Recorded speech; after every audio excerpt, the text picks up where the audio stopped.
English stories. Jack and the Beanstalk. Once upon a time, a poor widow and her son Jack lived on a farm.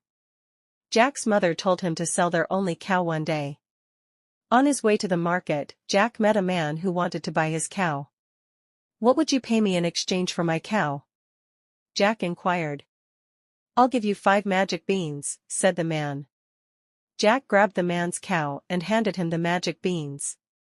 When he returned home, though, Jack's mother was furious. "You fool," she exclaimed. "He took your cow away and gave you beans." The beans were thrown out the window by her. Jack felt depressed, and he went to bed without eating. When Jack awoke the next morning and peeked out the window, he found that his magic beans had grown into a massive beanstalk. He ascended the beanstalk to a realm in the clouds. A giant and his wife lived there.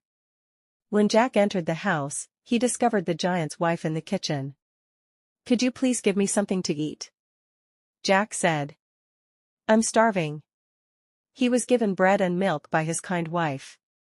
While he was eating, the monster was enormous, and he appeared to be terrifying. Jack was afraid, so he went inside to hide. "Fee-fi-fo-fum, I smell the blood of an Englishman," the monster exclaimed. "I'll grind his bones to make my bread whether he's alive or dead." "There is no boy in here," exclaimed the lady. So the giant finished his meal and retired to his quarters. He removed his gold coin sacks, counted them, and set them aside. After that, he went to sleep. Jack crept out of his hiding place at night, took 1 sack of gold coins, and descended the beanstalk. He presented the monies to his mother when he got home. His mother was a strong woman. Climbed the beanstalk and returned to the giant's mansion. Jack begged the giant's wife for food once more, but the pig reappeared while he was eating.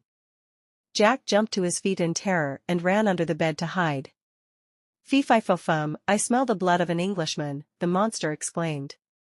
"I'll grind his bones to make my bread whether he's alive or dead." "There is no boy in here," exclaimed the lady. The giant finished his meal and retired to his quarters. He took a hen from there. "Lay," he yelled, and the hen deposited a golden egg. Jack took the hen and climbed down the beanstalk when the giant fell asleep. Jack's mother was ecstatic about him. Jack reclimbed the beanstalk and returned to the giant's castle after a few days. Jack approached the giant's wife for the 3rd time and requested food. The giant's wife handed him bread and milk once more. However, the giant arrived at Jack's house while he was eating.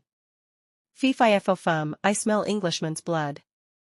I'll grind his bones to make my bread, whether he's alive or dead," shouted the giant. "Don't be a fool. There's no boy in here," his wife exclaimed.